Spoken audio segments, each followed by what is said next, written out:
Kepada Tuan dan Puan, para anggota DPR yang terhormat, apa kabar hari ini? Sepertinya tak sebaik biasanya. Sama, di sini pun begitu. Kita semua memang sedang diuji. Hidup memang tak selalu baik, kan?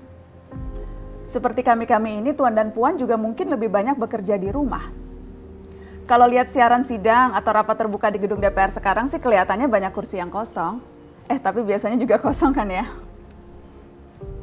Tuan dan Puan anggota DPR yang terhormat. Saya perhatikan parlemen-parlemen negara lain fokus melawan corona. Tapi rasa-rasanya isu-isu yang keluar dari Senayan belakangan kok kebanyakan tidak terkait corona ya? Kami malah membaca DPR bersemangat membahas isu-isu lain. Contohnya, rancangan Undang-Undang Cipta Kerja yang banyak ditolak karena dinilai mementingkan kepentingan investor di atas kebutuhan pekerja. Presiden Jokowi pekan lalu sempat menyatakan pemerintah dan DPR menunda pembahasan salah satu klaster di rancangan undang-undang itu, klaster ketenagakerjaan. Ini untuk memberi kesempatan mendalami substansi dan mendapat masukan dari banyak pihak. Berpegang pada alasan itu, maka sudah seharusnya klaster lain dalam RUU Cipta Kerja pun perlu ditinjau ulang. Karena yang lain juga bukan tanpa masalah, terutama dari perspektif lingkungan dan keadilan gender. Tidak cukup hanya menunda pembahasan satu klaster saja. Ada juga RUU lain yang masih nekat mau dibahas. Ada RUU KUHP yang tahun lalu diserbu unjuk rasa. Lalu RUU pemasyarakatan. Ada koruptor yang sudah ngebet pengen bebas kah? Apa kabar Pak Yasona? Terus terang saja, membahas undang-undang yang menyangkut hajat hidup orang banyak di masa seperti sekarang ini terlalu mengundang curiga. Gara-gara pandemi yang pada jatuh cinta saja berani menunda nikah loh. Ini kok DPR buru-buru banget kayak lagi kejar setoran? Tidak ada undang-undang yang tidak penting, semua penting. Justru karena undang-undang itu penting, aneh jika pembahasannya diseriusi di waktu seperti sekarang. Saat di mana perhatian dan konsentrasi kita sedang terkuras bertahan hidup di tengah wabah.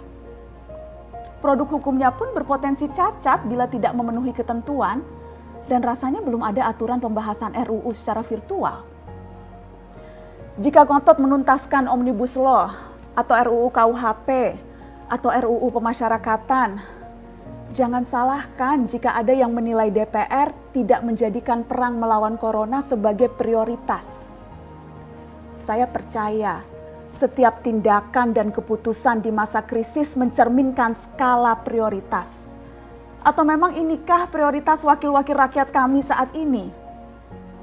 Bikin ribut juga jelas tak seharusnya jadi prioritas. Satgas COVID-19 DPR kemarin dikabarkan mengimpor jamu ilegal dari Tiongkok secara besar-besaran untuk pasien positif virus corona. Satgas kemudian membantah itu, katanya ini diproduksi di Jakarta dan merupakan sumbangan Wakil Ketua DPR RI Sufmi Dasko yang akan dibagikan gratis ke berbagai rumah sakit. Kemudian dikabarkan juga jamunya mengandung bahan berbahaya dan belum terbukti klinis. Satgas lagi-lagi membantah, katanya sedang proses mendapatkan izin edar di Badan Pengawasan Obat dan Makanan. Sedang itu berarti belum kan ya? Tuan dan Puan yang terhormat, niat baik pun perlu proses yang baik. Proses yang semrawut hanya akan disusul polemik.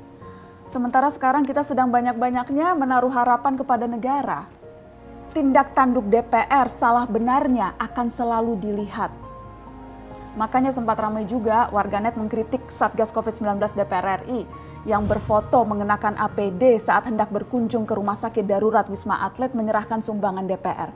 Ini dinilai melukai hati masyarakat. Tenaga medis kita saja bertaruh nyawa benar karena kekurangan APD. Tidak ada yang meragukan jumlah sumbangan DPR. Kami yakin pasti banyak, namanya juga DPR, beli ribuan rapid test saja mampu, ngeborong jamu apalagi. Tapi ini soal rasa dan empati. Kecuali ya, kalau yang dipakai anggota DPR itu APD yang lain, alat pelindung dewan.